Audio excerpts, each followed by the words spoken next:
subscribe and press the bell icon to never miss any update.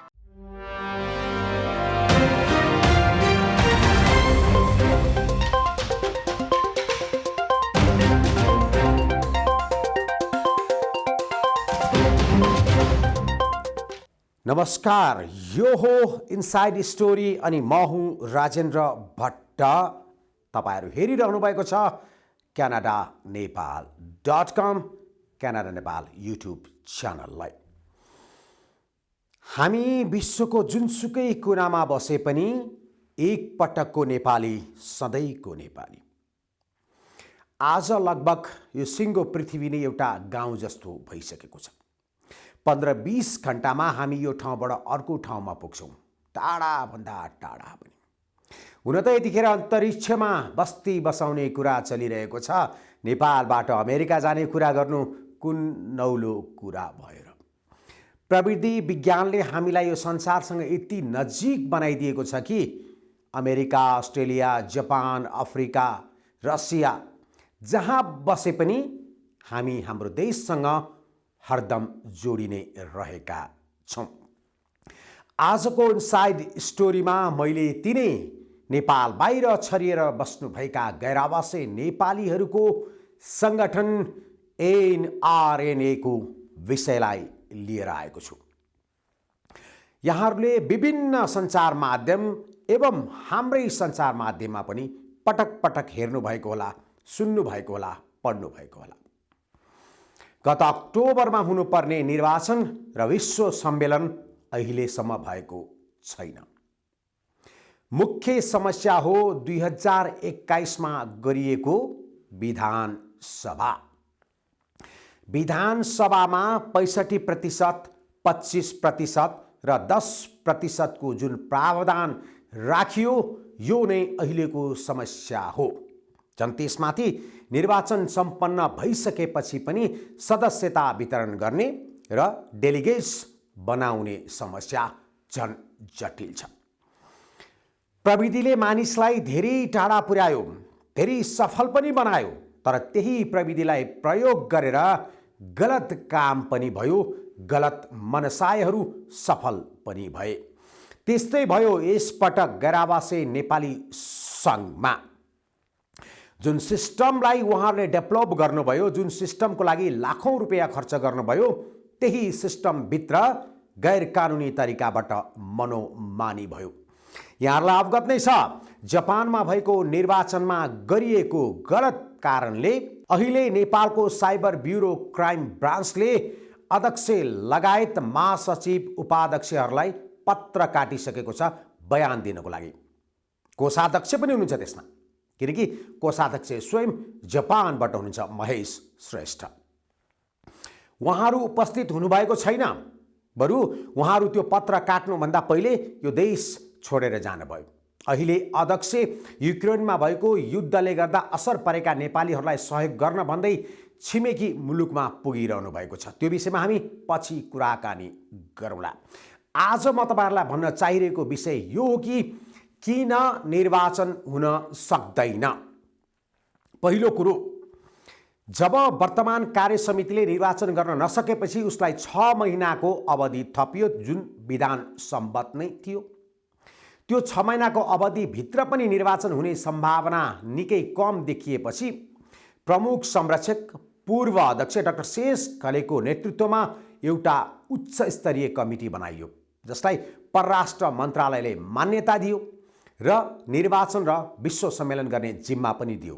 तर दुर्भाग्य, त्यो कमिटीको निर्णय आउनुभन्दा पहिले नै फेरि कुमार पन्तले निर्वाचनको मिति घोषणा गरिदिए। अब कसरी हुन सक्छ निर्वाचन? आफैले गठन गरेको, आफै भएको कमिटीको निर्णय आउनुभन्दा पहिले नै फेरि अर्को निर्वाचन घोषणा गरिदिनु भनेको मतलब यो हो कि निर्वाचन नहोस्, विश्व सम्मेलन सफल नहोस् या हुनै नसकोस्। यदि कुमार पन्तले विश्व सम्मेलन निर्वाचन आफ्नै तरिकाले गराए पनि त्यसलाई परराष्ट्र मन्त्रालयले मान्यता दिने छैन, किनकि यो विषय अहिले अदालत पुगिसकेको छ। अहिले पाटनको उच्च अदालतमा अझै पनि निर्णयको प्रतीक्षामा रहेको गैरआवासी नेपाली सङ्घको यो समस्याको टुङ्गो नलाग्दैमा कुमार पन्तले घोषणा गर्नुभएको निर्वाचन त्यो पनि त्यही डेलिगेट्सबाट जुन डेलिगेट्सको विषयलाई लिएर आज यति ठुलो समस्या भएको थियो।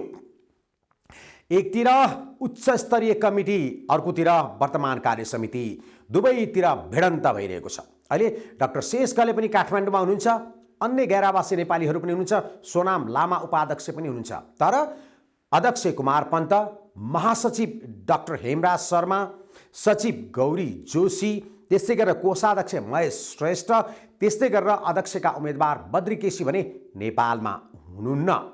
उहाँहरू साइबर ब्युरो क्राइमको चिठी आउनुभन्दा पहिले आफ्नो आफ्नो कर्मथलो फर्किसक्नु भएको छ।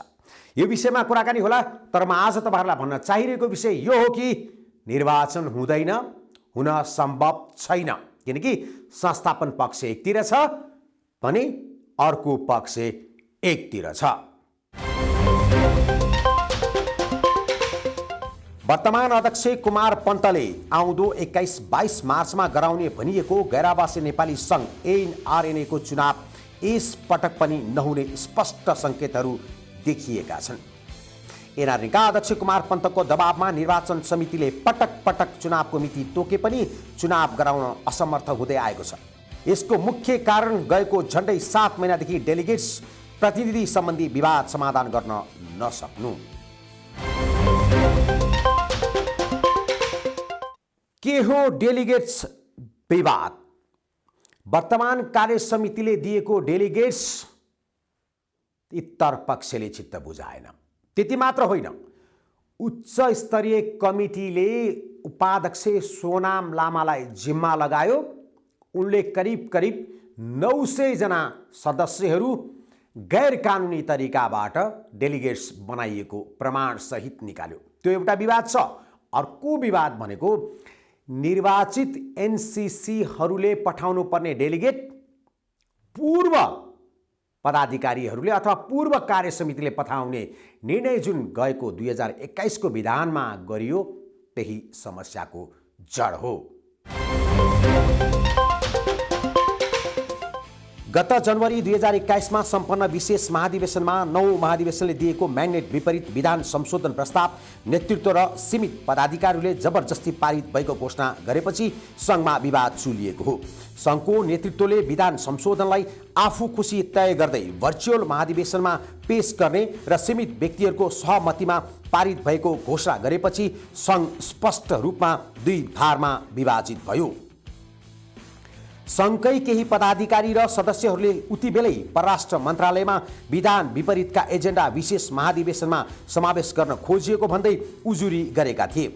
परराष्ट्रको चेतावनीपछि मात्रै सहमतिका लागि प्रयास गरेको नेतृत्वले सहमतिका नाममा उल्टै झुक्क्याउने काम गरेको असन्तुष्ट पक्षको गुनासो छ। सङ्घका सल्लाहकार कुल आचार्यको पहलमा संस्थापन पक्ष र असन्तुष्ट बीच संवाद भए पनि केही पदाधिकारीले विधानका संशोधित केही प्रावधानलाई आफू खुसी व्याख्या गर्दै सर्कुलर जारी गरेपछि विवाद निरन्तर रहिरह्यो।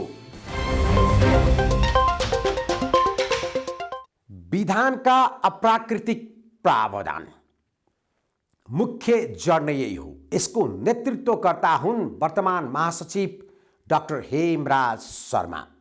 उनी हिजो पनि विवादको घेरामा हुन्थे, आज पनि छन्। सायद उनी छौन्जेल एनआरएनमा विवाद उनीमै केन्द्रित रहिरहला। 65%, 25% र 10% का दरले जसरी विश्व सम्मेलनमा पठाउने प्रतिनिधिहरूको चयन गर्ने विधानमा राखियो, यही नै यसको मुख्य जड हो। जबसम्म हामी त्यो विधानलाई खारेज गरेर या त नयाँ विधान सभा आयोजना गर्नु पर्यो या त्योभन्दा पहिलेको विधान सभामा पास भएका विधानलाई मान्यता दिनु पर्यो। 2021 मा भएको संशोधन नै मुख्य जड हो। जबसम्म यो संशोधन हटाइन्न तबसम्म निर्वाचन न संस्थापन पक्षले गरेर गर्न सक्छ न इतर पक्षले नै। संशोधित विधानमा समावेश गरिएको महाधिवेशन प्रतिनिधि चयनको विषय सबैभन्दा पेचिलो बनेको छ। विधानमा 65%, 25% र 10% गरी कुल महाधिवेशन प्रतिनिधि डेलिगेट्स चयन गर्ने प्रावधान राखिएको छ। 65% डेलिगेट्स निर्वर्तमान एनसीसीले अधिवेशन पूर्व नै मनोनित गर्ने, 25% डेलिगेट्स एनसीसी निर्वाचनसँगै निर्वाचन गर्ने र 10% डेलिगेट्स निर्वाचन एनसीसीले मनोनयन गर्ने प्रावधान राखिएको छ। गैर आवासीय नेपाली सङ्घको विधान 2003-2021 संशोधन सहितको दफा 21-7 अन्तर्राष्ट्रिय महाधिवेशन प्रतिनिधि छनौटको प्रक्रिया सुरु भएपछि अन्तर्राष्ट्रिय समन्वय परिषदले निर्वाचनमा प्रभाव पार्ने गरी कुनै नियमावलीहरू परिवर्तन वा परिमार्जन गर्न पाइने छैन भन्ने उल्लेख छ। तर आइसिसीको 17 जुलाई 2021 मा बसेको बैठकले राष्ट्रिय समन्वय परिषदको चुनाव सुरु भइसकेपछि पनि 17 वटा नियमावलीहरू परिवर्तन गर्यो। बहुमत डेलिगेट्स पुरानो कार्यसमितिले चयन गर्ने प्रावधान सम्भवतः अन्य कुनै संस्थामा छैन। कार्यकाल सकिन लागेको कार्यसमितिले गर्ने मनोनयन प्राकृतिक न्यायको सिद्धान्तसँग पनि मेल खाँदैन। अहिले सबैभन्दा बढी विवादित बनेको विषय यही हो। क्षणिक स्वार्थपूर्तिका लागि विधानमा यस्तो प्रावधान राखिएको अधिकांश नवनिर्वाचित एनसीसीहरूको गुनासो छ। विधानमा नभएका कुरा नियमावलीमा हालियो, त्यो गैर कानुनी छ। परराष्ट्र मन्त्रालयमा लिखित उजुरी गरेका एनआरएनए अमेरिकाका सल्लाहकार वेद खरेलले भने त्यस्तै नवनिर्वाचित एनसीसीहरूले प्रक्रिया पुर्याएर गरिएको 25% सिफारिस पनि वर्तमान नेतृत्वले स्वीकार गरेको छैन। खास गरी पञ्जीकृत सदस्य सङ्ख्या बढी भएका एनसीसीहरूबाट महाधिवेशन प्रतिनिधि सङ्ख्या पनि बढी हुने भएकाले त्यस एनसीसीहरूको सिफारिस वर्तमान नेतृत्वले स्वीकार नगरेको हो। अमेरिका, बेलायत, अस्ट्रेलिया लगायतका देशहरूमा केन्द्रले नै विवाद सिर्जना गरिरहेको ती एनसीसीहरूले आरोप लगाएका छन्। अक्टोबरमा हुनुपर्ने निर्वाचन तथा विश्व सम्मेलन नहुनुको मुख्य जड त यहाँहरूले केही हदसम्म थाहा पाइसक्नुभयो। मुख्य समस्या भनेको वर्तमान नेतृत्वले गरेको विधानसभामा परिमार्जन। यो सम्भवतः कुनै सङ्गठनमा छैन। विदायी हुनेले अगाडिको लागि निर्णय गरिदिएर जाने। यो कुनै परियोजना होइन, कुनै प्रोजेक्ट होइन, कुनै योजना होइन, केवल प्रतिनिधि छान्ने विषय नै गलत तरिकाबाट गरियो। यही नै यसको मुख्य जड हो। झन् त्यसमाथि अहिले गैर-आवासी नेपाली सङ्घले आफूलाई स्मार्ट एनआरएन बनाउनको लागि प्रयोग गरेको विधि प्रविधि एमएसआई सिस्टम नै पूर्ण रूपमा दुरुपयोग गरिएका प्रमाणहरू यत्रतत्र छन्। अझ भनौँ सोनाम लामा त त्यो प्रमाणको ठेली बोकेर आवश्यकता परे अदालत नै जान्छु भनेर चम्किरहेका छन्। एनसीसीहरूको निर्वाचन र आइसिसीको निर्वाचनको सबैभन्दा पेचिलो र विवादित विषय हो एमआइएस सिस्टम। सङ्घले यसपटकदेखि सबै एनसीसीमा सदस्यताका लागि यो सिस्टम लागू गरेको हो। सदस्यता सूचना प्रणाली मेम्बरसिप इन्फर्मेसन सिस्टम एमआइएस कै कारण अधिकांश एनसीसीमा विवाद देखियो। एनसीसी पछि भिन्न भिन्न प्रावधान राखिनुले पनि यो विवादित बन्यो। अमेरिकाले आफ्नै सिस्टम चलाइरहेका बेला युरोपसहित अन्य क्षेत्रमा यो अनिवार्य मात्र गरिएन, क्षेत्रअनुसार मापदण्ड पनि फरक गरियो। कतै सेल्फी अनिवार्य गरियो त कतै भिसा अनिवार्य गरियो। सङ्घको विधानमा नै नभएको सेल्फी र भिसालाई केही पदाधिकारीहरूले देश अनुसार अनिवार्य खुकुलो पारिदिए। विशेष गरी महासचिव हेमराज शर्मा र सचिव गौरी जोशीले एमआइएसलाई नियन्त्रणमा राखेको पदाधिकारीहरूकै गुनासो छ। उनीहरूलाई जुन देशमा जुन मापदण्ड राखिदिन मन लाग्छ त्यही गरे। सदस्यता प्रमाणीकरणका क्रममा पनि उनीहरूले फरक फरक मापदण्ड तय गरिदिए। त्यही क्रम डेलिगेट्स चयनमा पनि देखियो। कुनै एनसीसीमा त संस्थापकहरू नै नाम सिस्टमबाट हटाइयो। कतिपय देशमा जुलाई 30 पछि सिस्टममा सदस्यहरूको नाम समावेश गरियो र आफू अनुकूल हुने गरी डेलिगेट्स चयन गरियो। त्यो के छ भन्दाखेरि जुन चिजमा चाहिँ विधान नियमावली र इलेक्सनको चाहिँ प्रक्रिया हुन्छ त्यसमा जानुपर्ने हुन्छ होइन। त्यो हिस्सामा जाँदाखेरि मैले पहिला पनि नोट अफ डिसिसन दिएको होइन, अलिकति मिलेन भनेर चाहिँ पछि उहाँहरूले भन्छ हामी आइसिसी मिटिङ गरेर जुलाई 31 तारिकसम्म भनेर चाहिँ थप्दै गएको छ, थप्दै बन्द गर्दै गएको छ। त्यो त विधानबाट मिलेन नि त, नियमावलीबाट मिलेन नि त। 4.2 मा त फलो भन्नु नि त। त्यसमा विधान र विधानमा त माथि त आइसिसी त छैन होला, त्यो हाम्रो बस्नुपर्ने हो भने मेरो चाहना चाहिँ, र मैले पहिला नोट अफ डिसिसन दिएको। स्मार्ट एनआरएनएको नाममा सीमित पदाधिकारीहरूले संसारभरका सदस्यलाई आफ्नो नियन्त्रणमा राख्ने प्रयास गरे। कतिपय देशको कानुन विपरीत हुने विषयलाई पनि सङ्घको विधानको नाममा बाध्य पारियो। कुमार पन्त नेतृत्वको कार्यसमितिले अक्टोबर 2021मा गर्नुपर्ने सङ्घको 10औं महाधिवेशन तथा निर्वाचन गराउन नसकेपछि गत जनवरी 15, 2022मा बसेको अन्तर्राष्ट्रिय समन्वय परिषदको 21औं बैठकले सङ्घका प्रमुख संरक्षक शेष खलेको संयोजकत्वमा 7 सदस्यीय उच्च स्तरीय कमिटी गठन गर्यो। समितिको सदस्यमा संस्थापक अध्यक्ष डाक्टर उपेन्द्र महतो, पूर्व अध्यक्षहरू जीवा लामिछाने, देवमान हिरासन, भवन भट्ट, संरक्षक रामप्रताप थापा र अध्यक्ष पन्त रहेका छन्। डेलिगेट्स विवाद समाधान नगरी 10औं महाधिवेशन सम्पन्न नगर्दासम्म उच्च स्तरीय समिति क्रियाशील रहने म्यान्डेट छ। झण्डै 6 महिना लामो विवादपछि उच्च स्तरीय समितिले यो साता डेलिगेट सूचीलाई अन्तिम रूप दिने अपेक्षा गरिएको थियो। गत वर्ष नारायणी केन्द्रले डेलिगेट सूची तयार गर्दा व्यापक धाँधली गरेको भन्ने उजुरी परेपछि परराष्ट्र मन्त्रालयले 3 पटक सङ्घलाई पत्र लेखी ती विवादहरू समाधान गर्न लिखित निर्देशन पनि दिएको थियो। तर मन्त्रालयको निर्देशन पालना गर्नुको सट्टा अध्यक्ष कुमार पन्त उच्च अदालत पाटन पुगेका थिए। उच्च अदालत पाटनले सङ्घको चुनाव गराउन अन्तरिम आदेश दिए पनि डेलिगेट्स विवादका कारण अध्यक्ष पन्तले चुनाव गराउन सकेनन्। अदालतमा पनि विचाराधीन छ मुद्दा। परराष्ट्र मन्त्रालयले पनि निकै गहिरो तरिकाले नियालिरहेको छ।